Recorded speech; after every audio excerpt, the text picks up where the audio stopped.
Por eso tener a un abogado constitucionalista para comprender un poco cómo es todo este proceso hacia adelante, don Esteban Alfaro, que nos acompaña hasta ahora.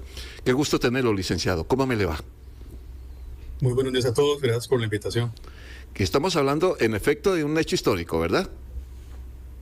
Sí, lo que se ha conocido en medios de comunicación el día de ayer y el comunicado que hace Corte Plena hace ver que es un hecho muy poco común y diría que es la primera vez desde la perspectiva histórica que un presidente de la República en ejercicio, evidentemente, es sujeto de este tipo de procedimiento que con todo gusto podemos comentar lo que ustedes necesiten. Claro, primero una pregunta muy puntual. ¿Qué es concusión y cómo se castiga? Claro, la concusión, yo no soy penalista, pero con mucho gusto lo podemos definir. La concusión es un delito del funcionario público cuando aparentemente para hacer algo de sus funciones solicita un beneficio adicional aparte de su retribución económica salarial. Eso es un delito de concusión en Costa Rica. Evidentemente tiene sus matices penales, que eso se podrá analizar en su momento, pero lo cierto del caso es que la pregunta es importante porque es el primer elemento para estos efectos de este caso concreto en que abre este proceso y este procedimiento especial que es el que podemos comentar con todo gusto. Bueno, el proceso entonces es simple y llanamente, en principio, que es el que se ha definido o se ha dicho a través de nuestras ediciones desde muy temprano, el hecho de que el Tribunal de Corte Plena pida a la Asamblea Legislativa levantarle la inmunidad al presidente. ¿Cómo es el proceso? Tiene que haber una notificación oficial, a partir de ahí la Asamblea debe crear una comisión. Cuéntenos todo ese minuto a minuto de cómo se podría cumplir. Vamos a ver, yo creo que un punto de partida importante para todos nosotros, en especial los oyentes, es que recordemos que la Constitución Política es la que regula de forma inicial este tema. ¿En qué normas son? Es el 121.9 y el 151. ¿Qué dicen esas normas? Bueno, el 121 lo que establece son las funciones de la Asamblea Legislativa. Una de esas funciones, en el inciso 9, es precisamente el admitir o no acusaciones contra miembros de los supremos poderes cuando se intente levantar lo que popularmente se conoce como inmunidad. Ahorita lo vamos a definir un poquito. Esa es una función de la Asamblea. Eso no está en discusión. Y el 151 es el que establece con muchísima claridad también que el presidente, vicepresidente o quien ejerce su cargo no puede tener una acusación penal si no haya sido antes declarado ese levantamiento profesional legislativo. Entonces estas dos normas se enlazan y son la base para el Código Procesal Penal y una serie de normativas que regulan este tema. ¿Para qué es esto? ¿Por qué es esto? ¿Qué significa todo esto? Bueno, las personas particulares como nosotros, si somos objeto de un proceso penal, se nos investiga y se nos acusa y se nos lleva a las instancias correspondientes. En el caso de un miembro del Supremo Poder, como el señor presidente de la República, él tiene lo que se conoce como un fuero de improcedibilidad penal. Por lo complicadillo de la palabra, yo supongo que popularmente se la ha conocido siempre como inmunidad, ¿verdad? De forma popular. Y no está mal, siempre se le dice así, pero el término correcto eso es un fuero de improcedibilidad penal. ¿Qué implica ese fuero? Que previo a ser parte de un proceso penal, de una acusación penal formal, donde ejerce su derecho de defensa, tiene que haber, pongámosle este nombre entre comillas, una especie de antejuicio, donde, por medio de un proceso que ya vamos a explicar, se le determina si se levanta o no ese fuero, esa entre comillas inmunidad. Como usted bien lo pregunta, ¿cómo es ese procedimiento? Que podemos decir que ya inició, ¿verdad? Ya está encaminado. La Fiscalía presenta una acusación ante la Corte Suprema de Justicia. La Corte, o sea, en pleno, determina si esto tiene o no algún grado de razonabilidad procedimental, por lo menos, o algún grado de probabilidad de que llegue a ser constitutivo de un delito. No es un prejuzgamiento del fondo, pero se analiza de forma preliminar el caso concreto. Si hay para los señores magistrados caso, se vota y se envía a la Asamblea Legislativa. En este caso concreto, que es lo que nos dimos cuenta ya por medios de comunicación, la votación, si no me equivoco, ustedes me corregirán, del comunicado de prensa del Poder Judicial quedó 15-7. Esa es. 15 a favor, 7 en contra, si no me equivoco. Sí, sí, Entonces, por mayoría, se determinó que el caso se remite a la Asamblea Legislativa.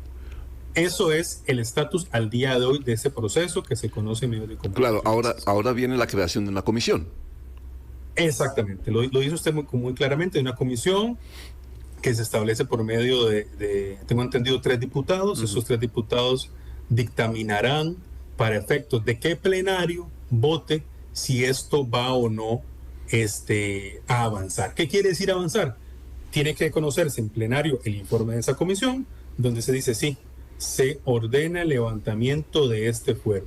Se quita esa especie de protección especial y se remite de nuevo a la Corte para que en sala tercera se lleve el juicio de forma, entre comillas, voy a decirlo entre comillas, normal. ¿Qué quiere decir normal? Bueno, que el presidente tenga su derecho de defensa, le asiste el principio de inocencia, el debido proceso como cualquier persona. Esa abogado, es una permítame hacerle una pregunta ahí en ese interín. Se crea la comisión, los diputados presentan su informe a la asamblea para que sea la asamblea que pues defina si le quitan el fuero o no. Hay varias preguntas. Uno, ¿en eso hay tiempos límites? ¿O se lleva el tiempo que sea necesario? No hay un plazo perentorio como tal. Eso sí, hay algo que es importante tener en cuenta. Este proceso tiene sentido y razón de ser y necesidad de realizarse en el tanto la persona esté ostentando el cargo que le da ese fuero. Si la persona mañana, en un año, en 15 días, deja el puesto por la razón que sea, ya sea porque se vence el plazo, porque renuncia, la razón que sea, ya el procedimiento carece de interés y se debería juzgar, si así lo tienen las autoridades en la Corte, por los medios normales como cualquier ciudadano. En este periodo, mientras se discute en la Asamblea Legislativa, ¿pueden citar al presidente? ¿El presidente tendrían que escucharlo si él quiere o es obligatorio escucharlo? Esa es muy buena pregunta. Vamos a ver, el procedimiento como tal, el ejercicio del derecho de defensa pleno, se ejercería al momento del proceso penal en sala tercera cuando vaya a la Corte. Pero no está comisión en la Asamblea, abogado. Exactamente. O sea, el ejercicio del derecho de defensa es obligatorio y sin duda alguna a nivel de proceso penal en la Corte. Ahora, en este antejuicio no es una etapa previamente establecida. Y ahí entran unos criterios de oportunidad que los señores diputados tendrán que ver. Vamos a ver, no está en la Constitución política, entonces ellos podrán determinarlo si lo realizan o no. No sé qué tanto sentido tenga, no sé si lo quieran hacer o no, y eso me lleva a un punto importante que se escucha mucho y que hay cierta discusión académica que está relativamente zanjada, relativamente. Siempre se habla mucho se va a valorar si X funcionario renuncia a la inmunidad. Se le va a pedir que renuncie a la inmunidad. Hablando de esta inmunidad específica, que es el fuero de improcedibilidad, la Sala Constitucional ha dicho, me parece que fue en el año 2014, que es irrenunciable, porque no se protege a la persona como tal, sino es el puesto en sí. Entonces, yo quería acotarlo, porque sí se comenta mucho al respecto. Entonces, es un elemento que no es algo que tan fácil que se quita o se pone, ¿verdad? Eso me lleva a otro pronunciamiento de la sala que ha dicho en esta materia, es que alguien puede preguntar con mucha validez, bueno, pero ¿qué tiene que ver? O sea, ¿qué revisa la Asamblea para ver si se levanta o no este fuero? Bueno, muy buena pregunta. En una tesis de principio, en una sana lógica jurídica estricta, pura, aquí lo que tiene que ver la Asamblea es si hay o no probabilidad de que la conducta sea objeto de un proceso penal, los hechos y el proceso que se ha establecido. Debería ser un procedimiento en la Asamblea ajeno a temas políticos, debería ser un proceso ajeno a adelantar criterios de fondo porque no son jueces penales. Eso es lo que la teoría nos invita a pensar, así debería ser, ¿verdad? Sí, claro, pero uno sabe que el político siempre es difícil. Pero ya voy con la pregunta suya, Ángelo. Pero es muy difícil pensar que una decisión en la Asamblea Legislativa no sea política. O sea, eso no cabría en la cabeza de que que sea meramente, no sé, jurídica. Más que ya muchos se han pronunciado a favor de levantar la inmunidad y ni siquiera han entrado a discusión. Y por algo va a la Asamblea, porque es político. Finalmente. Una pregunta suya, Ángelo. Sí, don Esteban, vamos a presumir que se le levanta la inmunidad. en el caso que se le levante la inmunidad al presidente, llega a la sala tercera, que es el que lleva los casos de los jerarcas de supremos poderes, y se le pueden dictar incluso medidas cautelares. Si esto llega a suceder, se le dictaran medidas cautelares al presidente, por ejemplo, pensemos en prisión preventiva. ¿Qué pasa con el cargo como tal? ¿Queda inhabilitado inmediatamente para ejercer el cargo como presidente o qué pasa en ese caso? Claro, sí, excelente pregunta. En ese caso, y lo dices claramente, hipotético evidentemente, de que se levante la inmunidad, de que se pidan cautelares, de que la cautelar sea prisión preventiva, que se otorgue por parte de un juez y se confirme en una segunda instancia. Haciendo todo ese ejercicio hipotético, él no podría ejercer el cargo, tendría que ser quien siga, que sería la primer vicepresidente, si no me equivoco, y después el segundo, y en caso hipotético, ya que ellos no pueden, el presidente de la Asamblea Legislativa, como alguna vez sucedió con don Francisco Antonio Pacheco hace varios años, de forma muy transitoria. Ese es el orden que establece la Constitución Política. Para eso son las vicepresidencias. Claro. Bueno, ahora, ¿esa votación en la Asamblea es privada? ¿O eso ya no funciona? ¿Tiene que ser pública? Vamos a ver. Según lo que se ha resuelto recientemente en los últimos años por parte de la Sala, debería ser pública. Debería ser pública. Ok. Si la Asamblea... sin duda alguna, al ser la primera vez, van a haber muchísimas discusiones, como por ejemplo, pero claro, y aquí me tomo la libertad, el tema de las recusaciones, ¿verdad? Que ya vi también ayer en medios de comunicación que si un diputado adelantó o no criterio y si la figura de recusación aplica o no, el tema va a generar muchísimo debate. No, pero muchísimo. claro, y si la Asamblea dice no le quitamos la inmunidad, dice no, definitivamente no se la vamos a quitar. El caso no desaparece. Los 38 votos no se consiguen. Los 38 votos que se necesitan. El caso no desaparece, ¿verdad? Ya, obviamente que dependería de si se retoma el caso cuando ya sea un ciudadano común. Así como usted lo acaba de decir, evidentemente dejando que desconozco la letra menuda de plazos de este caso concreto, evidentemente dejando de lado temas de prescripción y por ahí. El caso seguiría, si no está prescrito, y si así lo tienen las autoridades de la Corte, en su momento, la Fiscalía y todo esto, como una persona común y corriente en su momento cuando se deje el cargo, cuando sea que se deje. Ahora decíamos, licenciado, que en todo esto todos estamos aprendiendo. Incluso lo hablábamos cuando se creó, ya se aprobó y se comienza a practicar la extradición de ciudadanos. El país está entrando en un ciclo en el que está conociendo nuevas cosas y tenemos que comprender de ellas, saber para dónde vamos. A ustedes como constitucionalistas, no sé, ¿qué lectura le dan a un hecho tan trascendental como este, que sea el presidente de la República? Que no hemos hablado del ministro también, el ministro actual de Cultura de Rodríguez, que no sé si esté cobijado en paquete o eso se llevará caso aparte, pero es pregunta para el constitucionalista. Pero para ustedes todo esto, ¿por dónde nos está llevando? Contesto la segunda pregunta en primer lugar, porque es interesante.